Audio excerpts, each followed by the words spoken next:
I've enjoyed some great experiences in sport, especially as a coach. I guess one of the most rewarding aspects about coaching is doing my best for the players. Amongst other things, doing your best means understanding your legal responsibilities and protecting your athletes from harm. You can't be a good coach without doing that. The purpose of this video is to assist coaches to identify the risks within your sport and develop strategies to minimise the risks to both you and your athletes. Well, coaches owe their athletes a duty of care, and that means that they have to take care that they're not injured. And the ways that athletes can be injured are through things like inappropriate instructions, inappropriate or unsafe venues and equipment, and inappropriate rules. And if a coach does not take enough care, an athlete may be injured and may sue. As we all know, sport can be a risky activity. We all expose ourselves to differing levels of risk every day. But in the case of sport, we may choose a higher level of risk to get the rewards of participation or winning. As a coach, you occupy a special position. You often have a number of athletes in your care at any one time, and often you have other people or even members of the public that you're responsible for. The types of risks and specific safety requirements of each sport vary greatly.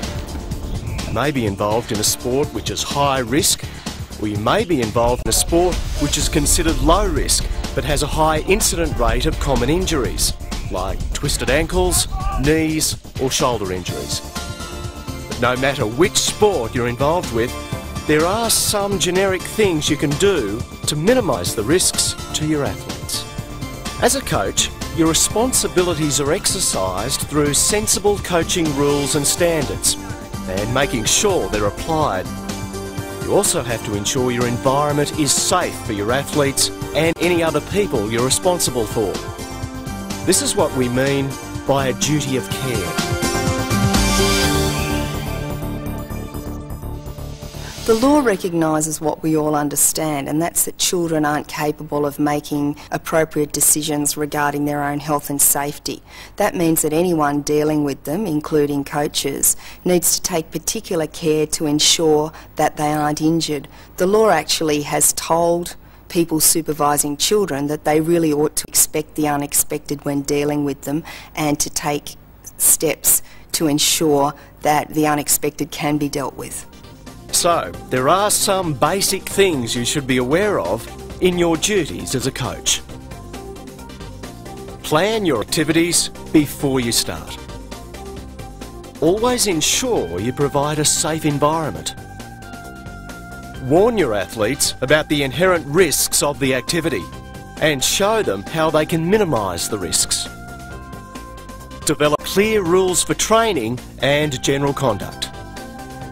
Give clear and specific instructions and make sure they understand them.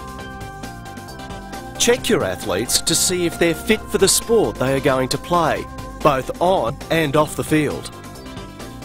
Supervise the activities closely at all times. Tailor the activities to the age and ability of the athlete. Keep accurate records of training and incidents, as well as keeping up to date on the latest information involving your sport.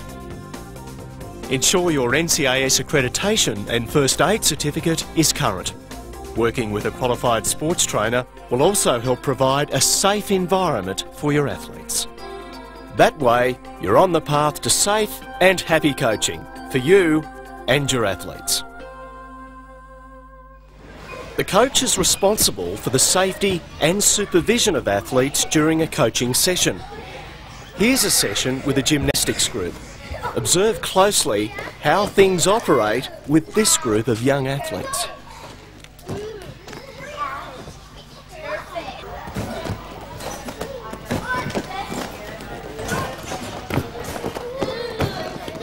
Can everyone say double meaning? Okay. So, off you go. Push him.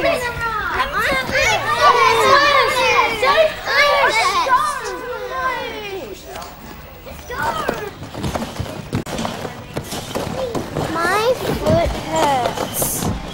Looks alright to me. You live. Up you get.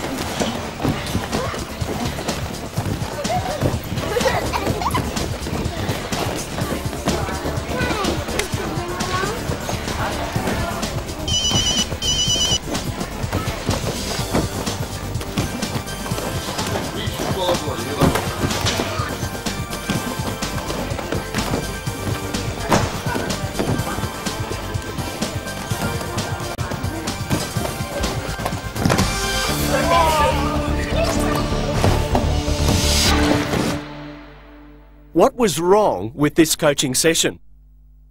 What could you have done to prevent this situation?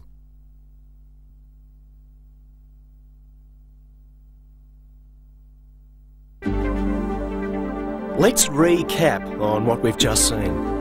There are many areas of concern in this scenario. No doubt you've spotted them already, but let's check them out and show why they could lead to potential trouble for the athletes and for the coach.